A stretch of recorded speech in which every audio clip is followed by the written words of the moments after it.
this video, we'll be covering 3 mathematical concepts that are part of the pre-calculus curriculum. The first concept is the solving of rational equations. After that, we'll move on to solving polynomial inequalities. Finally, we'll utilize both of these concepts and learn how to rationalize inequalities. And for each topic, we'll give one example problem and the steps behind how to solve it. So first up is rational equations. They may look intimidating at first, but don't fear. We can break this up into 2 steps and go from there. Step 1 is to divide out the denominators so we can move on to step 2 and isolate x. So in order to factor out the denominators, we first need to ensure that all numerators are in factored form. In our equations here, we only need to factor the denominator in the first term on the right side of the equal sign. Well, with x squared minus 2x, we can factor out a single x. After that, we're left with x multiplied by x minus 2 in parentheses. Our two factors here are x and x minus 2. If you notice, we happen to be lucky enough that those factors match the other 2 denominators. Using that knowledge, we can multiply both sides of the equation by the greatest common denominator, which is simply x minus 2 times x, multiplying the 2 factors together.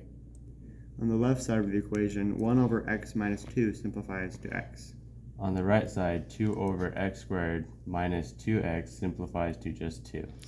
And 2x over x multiplied by the greatest common denominator simplifies to 2x times x minus 2 in parentheses. Now we take every term with an x in it and move it to the same side, moving the second term to the left side. And once we distribute the negative 2x into x minus 2 and combine like terms, we get a generic quadratic equation equal to 0. Using the bus and the beam method, we can then solve for x and we get 0.5 and 2 for the x-intercepts.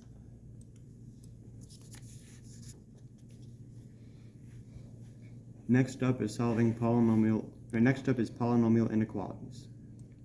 Now, polynomial inequalities are a whole different subject from solving rational equations. We're finding a whole different thing.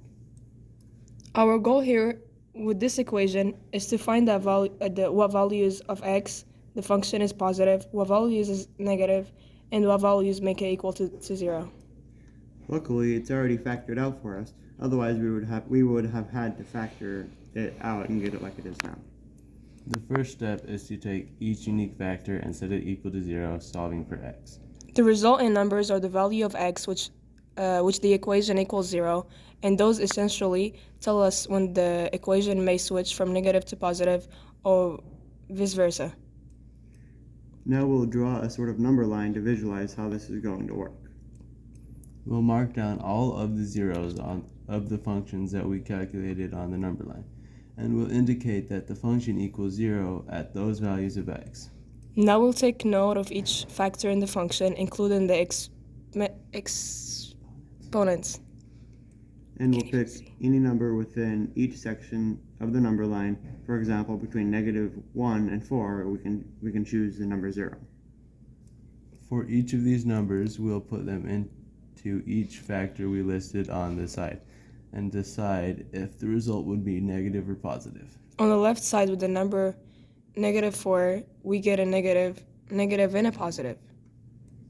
In order to figure out whether the function as a whole is positive or negative, we multiply each positive and negative together.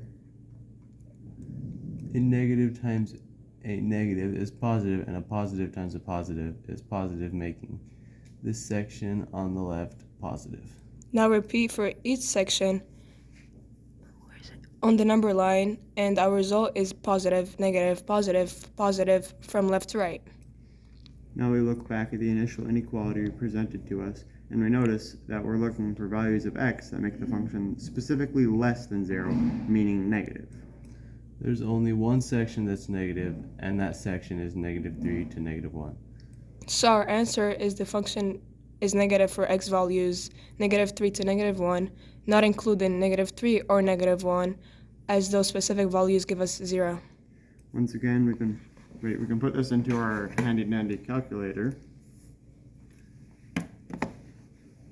And when we look at our graph, Put the function into the calculator. And when we look at the graph, we notice that for x values, -3 to -1, the function is under the x-axis, meaning it's negative.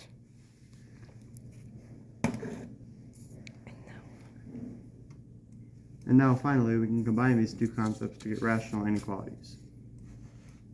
The concept is the same as with polynomial inequalities, except now our function is rational, having both a numerator and a denominator. Once you get into a factored state just like this, you need to find the zeros of the function. But since it's rational, there's a twist. If the denominator is ever equal to 0 for any value of x, then the function does not exist and we cannot divide by 0. So for our denominator, we find the zeros. But for the denominator, we find the values at which the function does not exist. The resulting numbers are -3 and 4 for the zeros in the numerator and 6 for x at which it does not exist. Now we do the same thing as before with the number line, indicating the zeros, but this time we also need to indicate the value at which it does not exist. Rather than putting each individual factor on the left, we'll put the entire function, but the process is the same other than that. Find x values between the zeros and the DNE that we can use to test. And plug them into the function, noting whether the results is negative or positive. After all that, we get negative, positive from left to right. Looking back at the inequality once again, we see that we want values of x that result in the function being negative. This time, however, we have two negative sections, so we'll need to use the notation refer to the U symbol to indicate that both sections are negative. Once again, we do not include the zeros or the values at which it doesn't exist. And this is our answer.